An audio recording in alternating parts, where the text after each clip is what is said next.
অপু বিশ্বাসকে আবারও বিয়ের প্রস্তাব দিতে আইফোন নিয়ে গেল শাকিব খান। আপনারা ইতিমধ্যে দেখেছেন অপু বিশ্বাসের ছেলের জন্মদিন ছিল দু একদিন আগে, আর সেই জন্মদিনে শাকিব খান কিন্তু সেখানে গিয়ে উপস্থিত হয় ছেলের জন্মদিন পালন করার জন্য। যেখানে শাকিব খান যাওয়ার কোনো কথাই ছিল না, যাওয়ার কোনো প্রোগ্রামই ছিল না, সেই জায়গায় শাকিব খান হুট করে ছেলের বার্থডেতে গিয়ে উপস্থিত হয় এবং ছেলের সাথে ছেলের জন্মদিন পালন করে। আর সেখানে সবচেয়ে বড় চমক হলো অপু বিশ্বাসের জন্য শাকিব খান একটি আইফোন 17 নিয়ে যায়, আর সেই আইফোন 17 নিয়ে গিয়ে বিয়ের জন্য প্রস্তাব দেয় আবারও।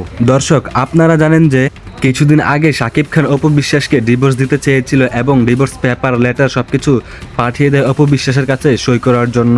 আর এখন সেই বিষয়টি সম্পর্কে জানা গিয়েছে, শাকিব খান বলতেছে যে অপু বিশ্বাসকে ডিভোর্স লেটার পাঠিয়েছিল সেটা শাকিব খানের ভুল হয়েছে, তাই সেই ভুল শুধরাতে এখন অপু বিশ্বাসের কাছে আইফোন 17 নিয়ে গিয়ে আবারও নতুন করে বিয়ের প্রস্তাব দেয়।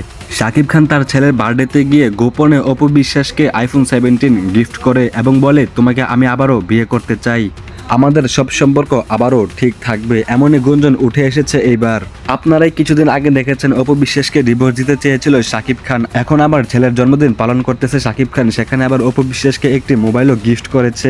এইসব বিষয়ের মানে কি হতে পারে? শাকিব খানকে অপু বিশ্বাসের সাথে সবকিছু আবারও সুন্দর করে করবে, নাকি বুবলির সাথে সবকিছু ঠিক রাখবে? কোন দিকে ভালো রাখবে সেটা আপনারাই কমেন্ট করে জানিয়ে যাবে। আপনারা আরও দেখেছেন যে কিছুদিন আগে বুবলিকে নিয়েও ঘুরতে গিয়েছিল শাকিব খান, এখন আবার অপু বিশ্বাসের সাথে সবকিছু ঠিক রাখতেছে। তার আগে কিছুদিন আগে বলেছিল অপু বিশ্বাসকে ডিভোর্স দিতে চায় শাকিব খান।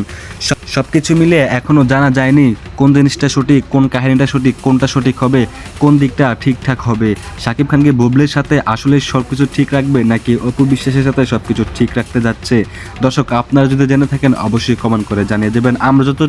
আমরা যতটুকু জানতে পেরেছি, অপু বিশ্বাসকে একটি মোবাইল গিফট করেছে শাকিব খান এবং বিয়ের প্রস্তাব দিয়ে থাকে। সেই বিষয়টি আসলে কতটুকু সত্য হতে যাচ্ছে এখনও তা খোলাসাভাবে জানা যায়নি। যখন আমরা জেনে যাব তখন আপনাদেরকে আবারও নিউজ করে জানিয়ে দেব। তো আজকের ভিডিও এতটুকু পর্যন্তই। ভালো লাগলে ভিডিওটি শেয়ার দিবেন এবং আমার চ্যানেলটি সাবস্ক্রাইব করবেন।